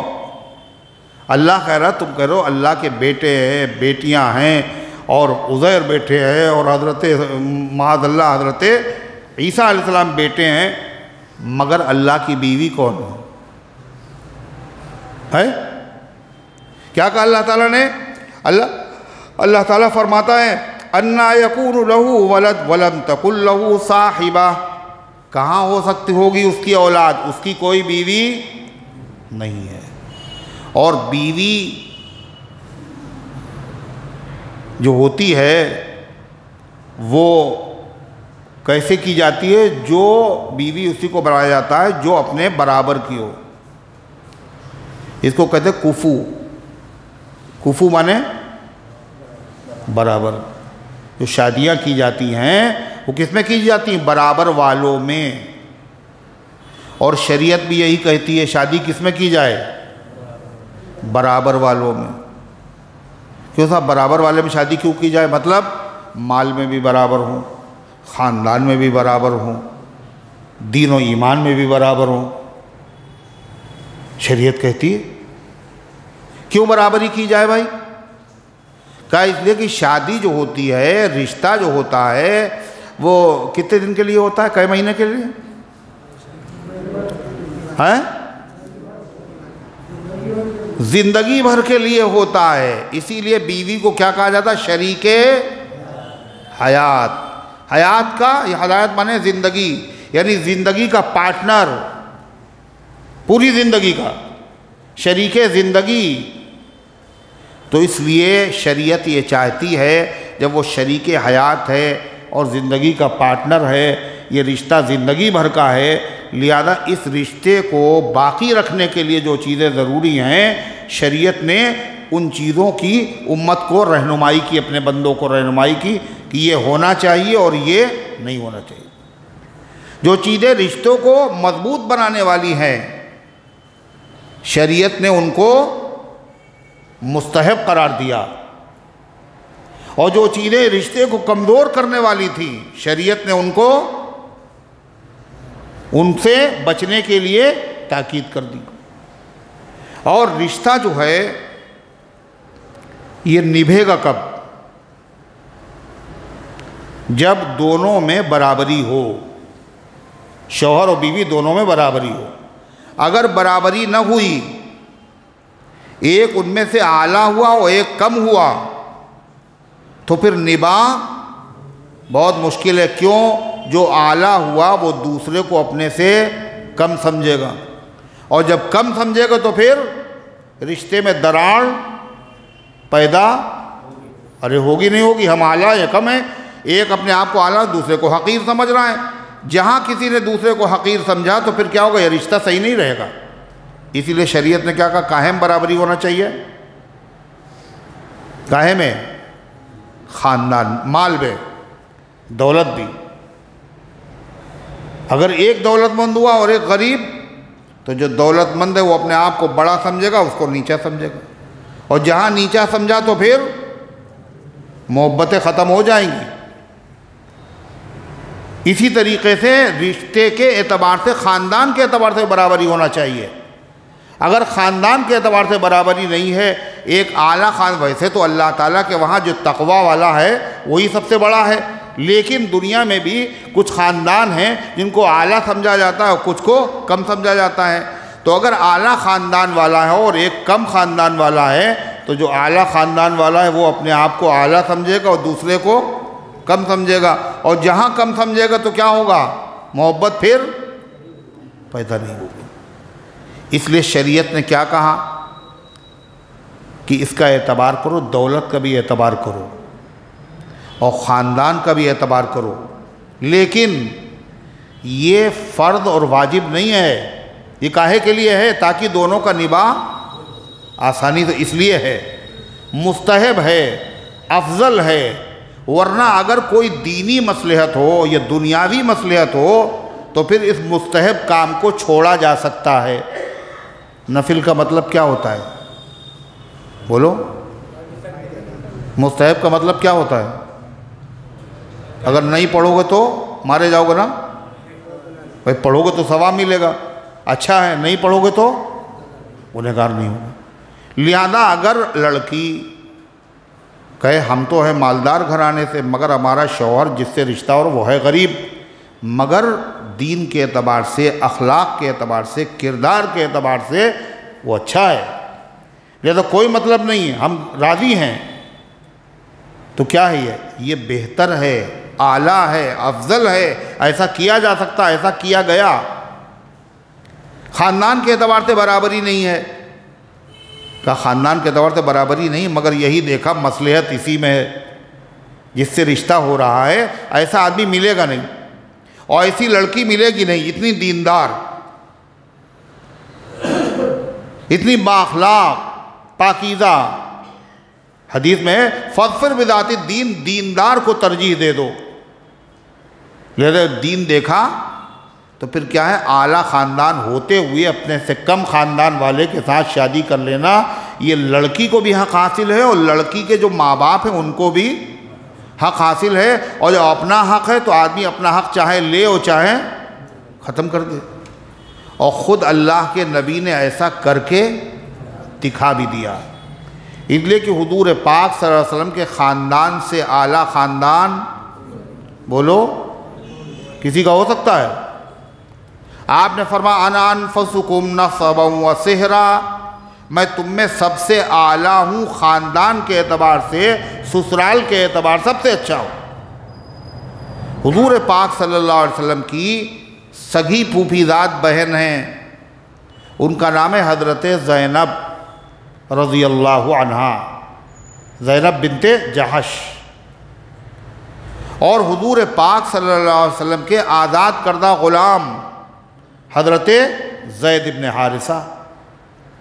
زید ابن حارثہ یہ بڑے عظیم صحابی ہیں، یعنی یہ شروع میں ایمان لانے والوں میں سے ہیں، اور حضور پاک صلی اللہ علیہ وسلم کے محبوب ہیں، اور حضور نے ان کو بیٹا بنایا تھا، ان کو زید ابن محمد کہا جاتا تھا۔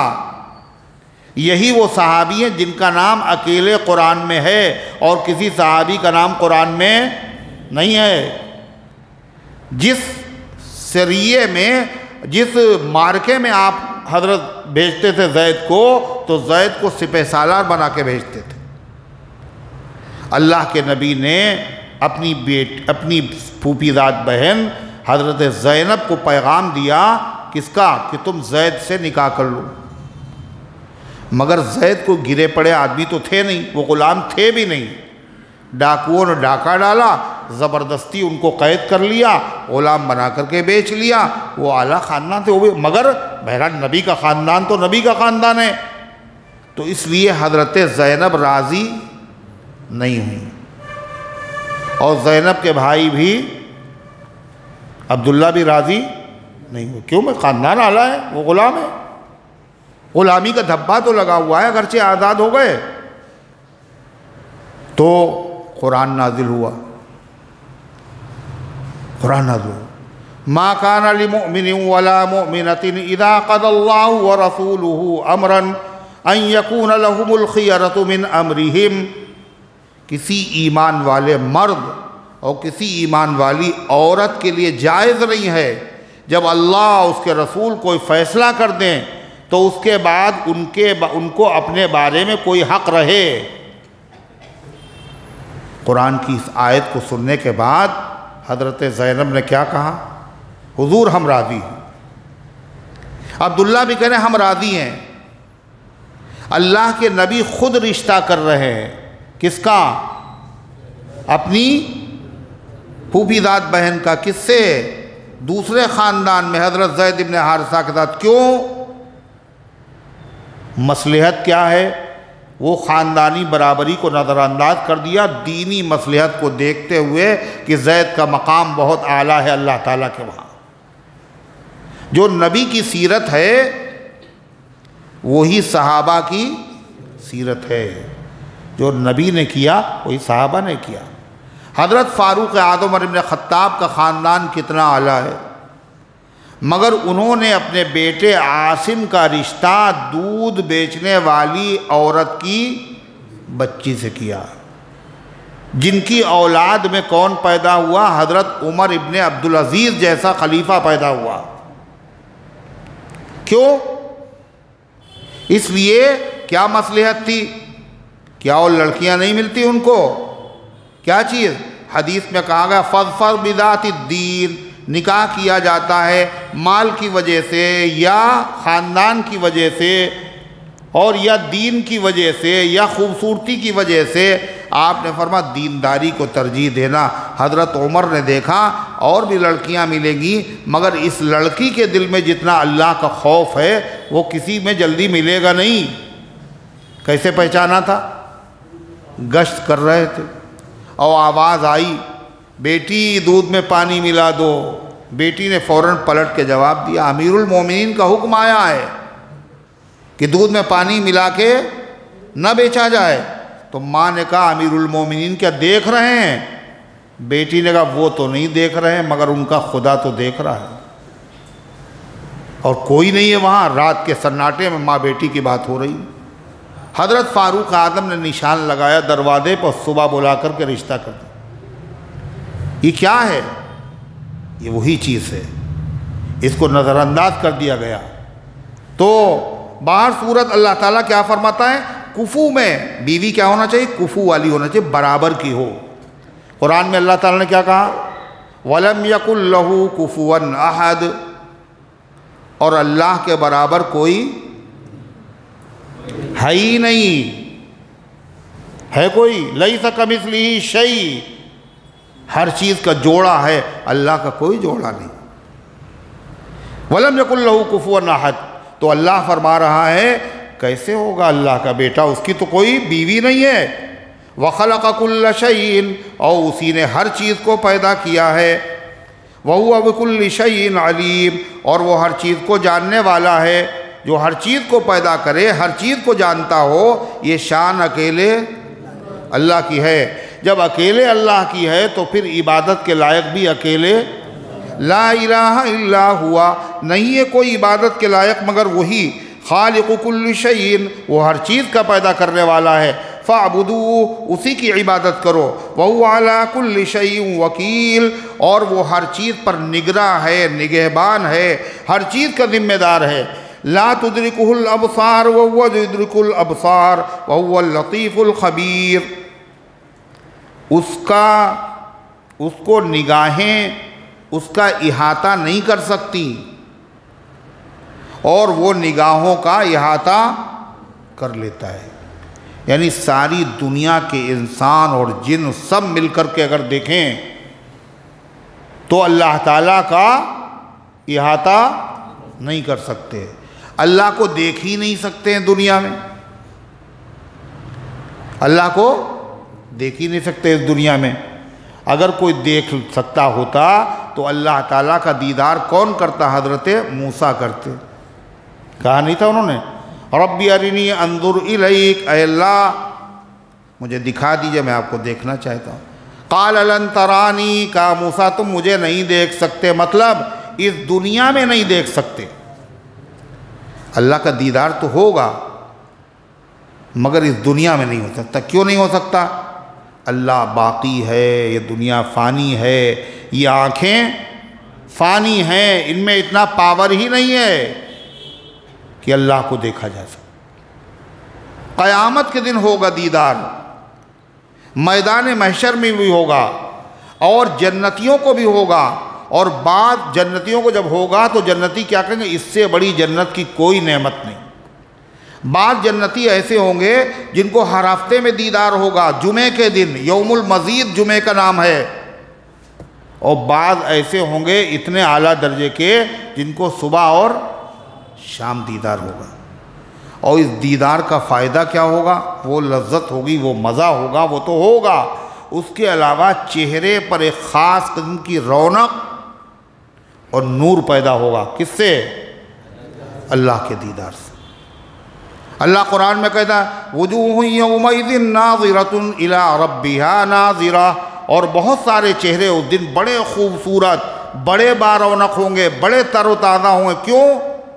الی ربہا ناظرہ، وہ اپنے رب کا دیدار کر رہے ہوں گے۔ چہرے پر رونق آتی ہے کھانے اور پینے سے، بھوکے رہنے سے نہیں آتی۔ اعلیٰ درجے کی چیزیں جب آدمی کھاتا تو چہرے پہ رونق آتی، اور چہرے پہ رونق آتی کاہے سے؟ سجدہ کرنے سے۔ قرآن میں ہے کیا؟ سیماہم فی وجوہہم من اثر السجود، صحابہ کے چہرے پر خاص علامت ہے سجدے کے اثر سے۔ ایسا اثر تھا اگر ہزاروں میں ایک صحابی ہوتے تو پہچان لیا جاتا، باقی غیر صحابی اور یہ صحابی۔ کیسے؟ سجدے کے اثر سے۔ مطلب سجدے میں اللہ نے یہ پاور رکھا ہے، اگر سچے دل سے آدمی سجدہ کرے تو جو سجدہ کرنے والے کے چہرے پر نور اور رونق ہوگا وہ غیر سجدہ کرنے والے کے چہرے پر نہیں ہوگا۔ بیوٹی پارلر جانے کی ضرورت نہیں ہے، لمبا سجدہ کرو، اخلاص کے ساتھ کرو، یہ نہیں کہ چہرے پہ رونق آ جائے، تب نہیں آئے گی۔ اور یہ رونق کھانے پینے سے نہیں پیدا ہوگی، کھانے کے پینے سے نہیں پیدا ہوگی، کائے سے پیدا ہوگی؟ سجدے سے۔ سجدہ ہم لوگ سب کر سکتے ہیں، مگر امام اہل سنت رحمۃ اللہ نے بڑی عجیب پیاری بات لکھی۔ کہا دیکھو بھائی، سجدے سے، اور ہر مفسر نے لکھا یہ بات، ہر مفسر نے لکھی کہ سجدے سے صحابہ کے چہرے پر رونق تھی۔ قرآن کہہ رہا ہے، معلوم ہے سجدے سے چہرے پہ رونق ہوتی ہے، تو ہر آدمی سجدہ کرے رونق پیدا ہو جائے گی۔ امام اہل سنت رحمۃ اللہ نے اس پہ اتنا بڑھا کے لکھا، کہا دیکھو رونق ویسی ہوگی جیسا سجدہ ہوگا، اور کہا صحابہ جیسا سجدہ کسی کو نصیب نہیں ہوگا، ویسی رونق بھی کسی کے چہرے پر نہیں آئے گی۔ اور جو لوگ وہ ہیں کون؟ اندھے۔ کون سے اندھے؟ عقل کے بھی اندھے ہیں اور دماغ کے بھی اندھے، اور دل کے اندھے ہیں۔ انہوں نے کیا کہا قرآن کہہ رہا صحابہ کے چہرے پہ رونق تھی خالی، مطلب دل میں نہیں تھی ان کے، نور جو تھا ان کے خالی چہرے پہ تھا، دل میں نہیں تھا۔ کیوں کہا انہوں نے یہ؟ اس لیے کہ خود سر سے پیر تک کالے ہیں، اوپر سے نیچے تک، اندر سے باہر تک، آدمی اپنی طرح دوسرے کو سمجھتا ہے۔ حضرت امام اہل سنت رحمۃ اللہ علیہ نے فرمایا جی نہیں، صحابہ کے چہرے پر جو نور ہے یہ پتہ ہے جب ان کا دل نور سے بھر گیا تو یہ چھلک کر کے چہرے پہ آ گیا، اندر بھی نور ہے اور باہر بھی نور ہے۔ تو ایک نور ہوتا ہے غذاؤں کا، ایک رونق، ایک ہوتی ہے کاہے کی؟ سجدے کی، اور ایک رونق قرآن بتا رہا وہ کاہے کی؟ اللہ کے دیدار کی ہے، اس کی بات ہی اور ہے۔ اللہ تعالی ہم سب کو نصیب فرمائے، فرما قیامت کے روز دیدار ہوگا۔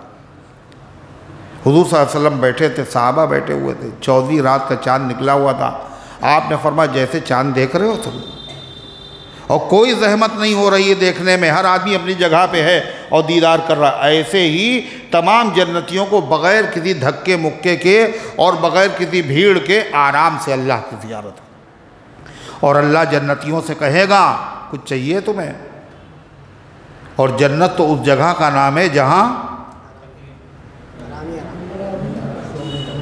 خالی آرام آرام، جہاں جو چاہو وہ سب مل جائے۔ جنت تو مل گئی، کچھ چاہیے؟ کہ اللہ کیا چاہیے؟ الم تدخلنا الجنہ الم تبیض وجوہنا، اے اللہ کیا آپ نے جنت نہیں دے دی؟ اور ہمیں کیا چاہیے؟ ہر ارمان پورا، ہر مصیبت سے نجات، ہر صدمے سے نجات۔ الم تبیض وجوہنا، آپ نے ہمارے چہروں کو نورانی بنا دیا۔ اللہ کہتا ہے اچھا اب ہم تمہیں ایک انعام دیتے ہیں، احل علیکم رضوانی فلا اسخط علیکم ابدا، اللہ کی تجلی ہوگی اور اللہ کہہ رہا ہم تم سے راضی ہو گئے، اب کبھی خفا نہیں ہوں گے۔ جنتی کہیں گے ساری جنت کی نعمتوں کی لذت ایک طرف اور دیدار الہی کی لذت ایک طرف، یہ تمام نعمتوں سے بھاری۔ اللہ تعالیٰ فرماتا ہے لا تدرکہ الابصار، وہاں دیدار تو ہوگا مگر آنکھیں اللہ کا احاطہ وہاں بھی نہیں کر پائیں گی۔ اور عجیب بات ہے یہ، انسان کی آنکھ جو ہے وہ کتنی بڑی ہوتی ہے، کتنا بڑا قد، اتنی بڑی آنکھ، چھوٹی سی ہوتی نا، اور اس آنکھ کے اندر جس سے آدمی دیکھتا ہے وہ ہوتی پتلی، وہ اور بڑی ہوتی ہے اور چھوٹی ہوتی ہے، مگر اس سے انسان ہر چیز کو دیکھ لیتا، سورج دیکھے، چاند دیکھے، آسمان دیکھے، بڑی سے بڑی چیز کو آدمی دیکھ لیتا ہے، اس کا احاطہ کر لیتا ہے۔ دیکھو اللہ ہے چھوٹوں کو بڑائی دیتا، آسماں آنکھ کی تل میں ہے دکھائی دیتا، مگر اس آنکھ میں اتنا پاور نہیں ہے یہ اللہ کا احاطہ کر سکے۔ دیدار تو ہوگا مگر گھیر لے، احاطہ کر لے، یہ نہیں ہے۔ اللہ فرماتا وَهُوَ يُدْرِكُ الْأَبْصَارَ، اور وہ تمام آنکھوں کا احاطہ کر لیتا ہے۔ وَهُوَ اللَّطِيفُ الْخَبِيرُ، وہ بہت مہربان ہے، باریک بین ہے، خبردار ہے۔ لطیف کے دو معنی، ایک معنی مہربان، اللہ اتنا مہربان ہے، اگر مہربان نہ ہوتا تو ہم لوگ زندہ ہی نہ ہوتے، ہر چیز پہ سزا دینے لگے۔ خبیر ہے وہ، خبیر کا مطلب اس کو پتہ ہی نہیں ہم لوگوں نے کیا کیا، ایسا نہیں ہے، خبیر ہے، سب جانتا ہے، جاننے کے بعد بھی سزا نہیں دے رہا، وہ مہربان لطیف۔ لطیف الخبیر کا ایک مطلب یہ ہو۔ دوسرا مطلب لطیف کے معنی ہیں ایسا باریک جس کو دیکھا نہ جا سکے، سمجھا نہ جا سکے، حواس، آنکھ، ناک، کان، ان سے ہر چیز معلوم کرتا ہے۔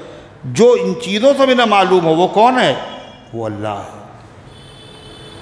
جہاں انسان کی عقل نہیں کام کرتی، وہم، سب جواب دے جائیں، تو اللہ فرماتا ہے وَهُوَ اللَّطِيفُ الْخَبِيرُ، وہ بڑا باریک بین اور باخبر ہے۔ اللہ ان گزارشات کو قبول فرمائے، عمل کرنے کی توفیق عطا فرمائے۔ اللہم صلی علی سیدنا وعلی آل سیدنا کما تحب وترضى عدد ما تحب وترضى۔ اللہم انت السلام ومنک السلام تبارکت یا ذا الجلال والاکرام۔ ربنا آتنا فی الدنیا حسنہ وفی الآخرۃ حسنہ وقنا عذاب النار۔ اللہم احفظنا من کل بلاء الدنیا وعذاب الآخرہ۔ اے اللہ ہم سب کے گناہوں اور خطاؤں کو معاف فرما، ہم سب کی حاضری کو اپنی رحمت سے قبول فرما، ایمان کامل عطا فرما، اعمال صالحہ کی توفیق عطا فرما، اس درس قرآن کو اپنی رحمت سے قبول فرما۔ اے اللہ ہم سب کی حاضری کو اپنی رحمت سے قبول فرما، آنے والوں کو اے اللہ قبول فرما۔ اے پروردگار عالم، اس کی برکت سے عقائد، اعمال، اخلاق، معاشرے کی اصلاح فرما، اس کو ہم سب کی نجات اور مغفرت کا ذریعہ بنا دے۔ اے اللہ اس کی برکت سے تمام بیماروں کو شفا عطا فرما، محمد عریف کو شفا عطا فرما، ارشاد احمد صاحب کو شفا عطا فرما، اور حاجی جمیل صاحب کو شفا عطا فرما، امت کے تمام بیماروں کو شفا عطا فرما، حاجت مندوں کی حاجتوں کو پورا فرما، جو دنیا سے جا چکے ان سب کو معاف فرما، ہم سب کو اسلام پر زندہ رکھ، ایمان پر موت دے، ایمان والوں کے ساتھ حشر فرما، آمین یا رب العالمین برحمتک یا ارحم الراحمین۔